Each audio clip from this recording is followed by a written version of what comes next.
This $10 NFL parlay for week 7 could win you guys $1,000. Yeah, we're going to try to do just that. It's Austin joined by Logan. We've each hook up a plus 10,000 odds parlay to try to win you guys $1,000. And boy, we've been knocking on the door. Let me just talk about it. Now let's talk about week 5. I went 5 of 6. Then in week 6, another heartbreaker. I put it up on the screen. I can only, put the legs in so much size since DraftKings is weird when you screenshot things. But let's talk about it. We had Darnell Mooney, 50 plus receiving yards. Ended with 48. Thielen's reception free. Ingram's receptions free. Jonnu Smith, 40 plus.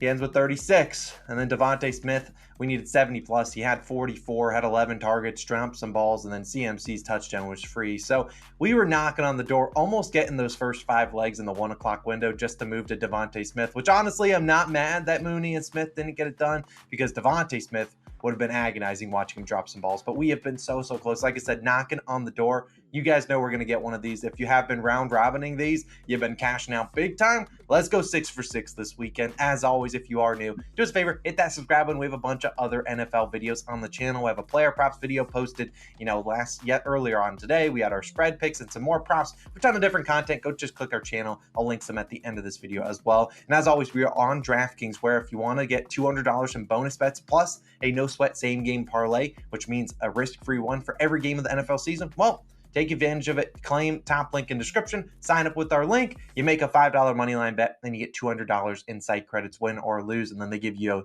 those no sweat same game parlays for those primetime games. But let me dive into my picks and start with this one. The first leg is going to be a guy that's really, really good, Lamar Jackson. I like him to score a touchdown, anytime touchdown score, plus 140. Now, for my NFL noobs out there, I know most of you know this. If Lamar Jackson passes for a touchdown, that does not count. He needs to run one in, and I certainly think he will get it done. Now, the Ravens last week, their red zone offense was abysmal. 6 field goals. And I don't think they can possibly be that bad this week. And I just think their best option for running the football at the goal line is using Lamar Jackson. Now, no, he's not a 240-pound guy like maybe Gus Edwards is, but what he does give them is another blocker. When obviously we see teams like the Eagles, or we see even like Taysom Hill on Thursday Night Football, it's pivotal to have that extra blocker in there so that you have your running back or your quarterback that is running the football, and then you have the extra blocker in there. Look, Lamar Jackson, we know he's super talented, 4 rushing touchdowns this season.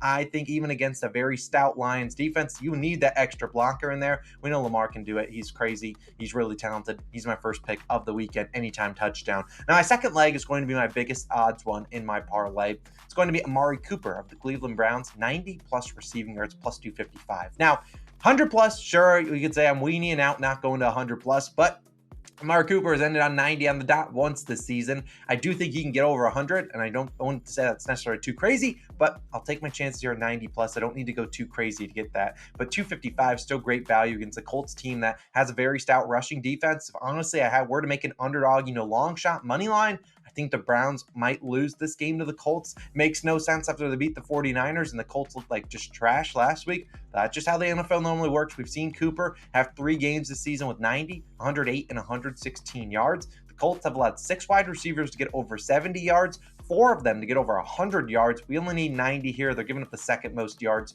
to wide receivers. Amari Cooper, rolling with you. Now, the third leg is going to be a pick that I'll have in our player props video. So if you want to see a more, long, in-depth analysis about it, it's going to be this guy, Gabe Davis, over 19.5 yards for his longest reception, minus 120. Now, personally, I was looking at trying to take him for 50 plus receiving yards, but DraftKings has 50 plus receiving yards, the alternate receiving yards lines. For so many guys in this game, Gabe Davis, not one of them. Maybe they know it's a big Gabe Davis game. My UCF alum, I love him, and this season he's hit this over in 5 of 6 games. The only one he missed was last week against the Giants when that Bills offense just did look all out of sorts. And I still do think in this game we're going to see the Patriots try their best to stop Stephon Diggs, although I still think he gets his. Gabe Davis, a deep threat. All it takes is one. I love taking long receptions lines under 20.5, 19.5 against depleted Patriots secondary. Yeah.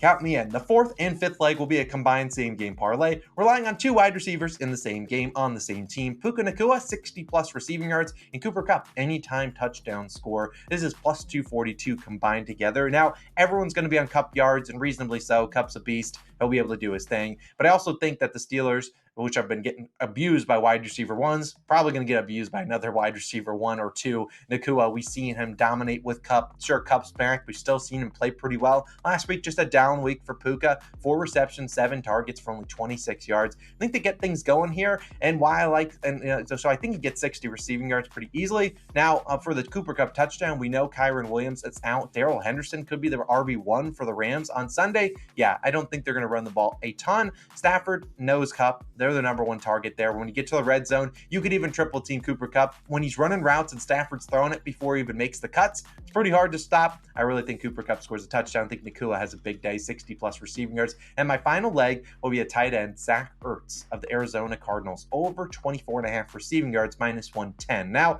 quietly, I think the Seahawks secondary has been a little bit better over the last few weeks, but I think they're a little bit vulnerable to tight ends. And we've seen Ertz, while he has only had 25 receiving yards in only 2 of 6 games this year, he has ended with 21 and 22 in 2 separate occasions. The last 2 weeks, the targets have been there, 4 and 5 targets. We just need to get 25 receiving yards. I know it's a super low line. Certainly think he can get there. The Seahawks allowing a 3rd most yards to opposing tight ends. I don't really trust any of the Cardinals, receivers a ton. Last year, we saw Ertz have decent games in this matchup, 70 and 40 yards for Seattle last year. So 25, that's certainly within realm of possibility. He could do that on 1 reception, but probably takes 2 or 3. I like Zach Ertz on Sunday. And there you go. My full parlay is over here to the right of my face.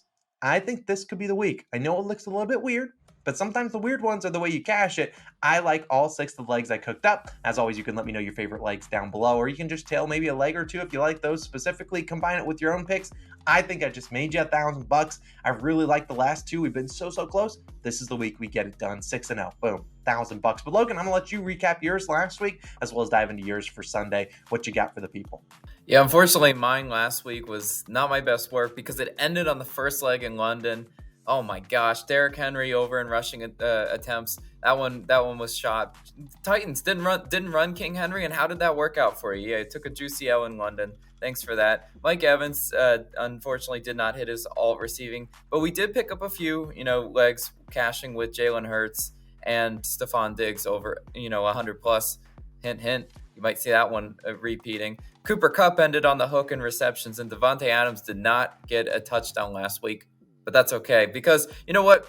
I'm going to guys I trust this week. Guys that I actually think are all due big performances. We're starting in the Ravens game, and I'm taking Mark Andrews anytime touchdown scorer plus 160 on this leg individually. Now Andrews has 2 straight games without a touchdown, and in the NFL, you just gotta say this guy's due. He gets a favorable matchup against the Lions, who are vulnerable to the tight end. I've seen, that's kind of the weakness of this defense. And in the red zone, Mark Andrews is Lamar's favorite target. I don't care what you want to say. Lamar will throw it up to Mark Andrews, even if he is double covered.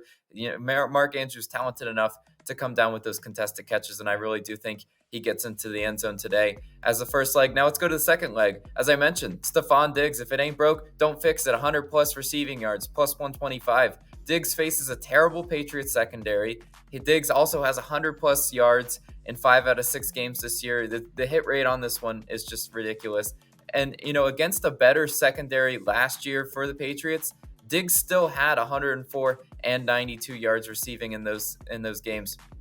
I don't see any reason why the Patriots will be able to stop him. Josh Allen, I swear every time he drops back, he's looking Stephon Diggs' way. Targets are going to be there, and I think he can get us 100 plus yards in that one. Now let's go to the next one. Taking A.J. Brown of the Eagles over 5.5 receptions, minus 140 on this one individually. This one's gaining some, value in our parlay, but Miami allows the 4th most receptions to wide receivers, and you look at his last 4 games, 9, 6, and 7 receptions for A.J. Brown. The hit rate on this one, again, is there. And as Hurts' favorite target, Brown should see a ton of plays run for him in this matchup against Miami. This one could set up to be a track meet, in which case the Eagles kind of abandon the run. And again, A.J. Brown is the guy they're looking for. I hate to tell you this, but Devontae Smith is not the guy. A.J. Brown is still the guy receiving on that team. Now let's go to the 4th leg. The guy who hurt me last week, unfortunately. I'm taking Devontae Adams this week, though, 60-plus receiving yards, minus 170 on this one. Obviously, this is an alt line. His normal receiving line is a bit higher than this one, but I'm bumping it down for the parlay because Adams is under this line in 2 straight games. But prior to this, he has hit the over in the first 4 games of the season. He came out and said this week that he feels underutilized, and honestly, that's true. They need to be getting a guy of his talent more looks. It's, the Jacoby Myers show is cool and all, but at the end of the day, Davante Adams is still a top 5, top 10 wide receiver in this league. And I have no respect, honestly, for the Bears secondary. Doesn't matter who's starting at quarterback for the Raiders. He should still see an increased workload. That's the guy who you want, targeted in this offense. I'm still taking Davante Adams to get 60-plus receiving yards. He's too talented to keep, being under 40, 50 yards. Now let's go to the fifth leg. A guy I went to last week, again, same exact line. I'm taking Cooper Kupp of the Rams over 7.5 receptions, minus 110 on this one individually. We took the line last week, and like I said, the books just can't price a guy like Cooper Kupp. You could take his yards, which I don't mind, but again, the receptions are just, the volume is ridiculous for a guy like this. He is over this line in 1 out of 2 games this season. He went under on the hook last week, and as Stafford's favorite target, Kupp has seen 12 and 9 targets. Seeing double-digit targets, sure, I'll take it any day of the week. Kupp is a master at just sitting in the zones where the defense isn't. And I'm telling you right now, good luck Pittsburgh, because they're going to find it really hard to game plan against Cooper Kupp and Matt Stafford connection. It is ridiculous how he's just able to, always seemingly be open. I do think he hits his over in receptions. Now let's go to the 6th and 7th leg. It's the same game parlay plus. We're taking Austin Eckler of the Chargers anytime touchdown and Justin Herbert over 38.5 passing attempts, plus 236 on this one. This closes out the parlay and gets us the last value we need. Now, Eckler had several close touchdown opportunities last week. He just couldn't punch one in. You were seeing that Austin Eckler gets stuffed at the goal line. It's not that he wasn't close. He was very close to getting a touchdown in that one. And after getting a full game under his belt, last week returning from injury, they will once again use a guy like Austin Eckler in the red zone. We've seen them be able to scheme him open all the time in little flat routes and even just up the middle. Austin Eckler is way too talented. The Chiefs will not be able to keep him out of the end zone in this one. Now let's talk about Herbert. He's over this line in 2 out of 5 games this year. Not a crazy hit rate in this one, but this game has shootout written all over it. The Chargers rank 8th in pass attempts per game, and the weakness of Kansas City would probably be their secondary. They're 6th in passing yards allowed. I think the Chargers are going to abandon the run game early in this one. Why? Because Kellen Moore, the offensive coordinator for the Chargers, loves to get cute and throw the ball when it's not needed. Just take it from me. I've watched enough of Kellen Moore. I've watched enough of, his schemes. I love the attempts prop because honestly, if Justin Herbert isn't that efficient, that's okay. He's going to be throwing the ball. The Chargers are allergic to running the ball and just chewing clock. They, for some reason, do not like that. Just go back and look at Justin Herbert's game logs. He's always in that 30-ish pass attempt region.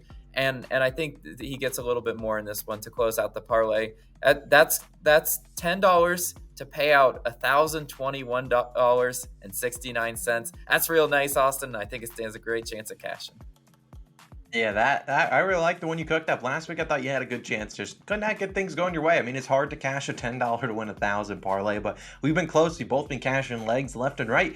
Just need 1 week where the stars need to align, and we'll get it done. I obviously have all the parlays over our face. Definitely go check them out. Hopefully, we can smack them. They are on DraftKings. Reminder, you can sign up with the details down below. Let's both cash out these parlays and walk into next week with our heads held high. But of course, if you want to go check out some other NFL videos, I'll have them up on the screen. Have a bunch more player props and stuff for you guys to check out. Austin, Logan, we're signing out. Let's hopefully win $2,000 this weekend, and we'll see you guys once again next week with some more long shots. We'll see you then.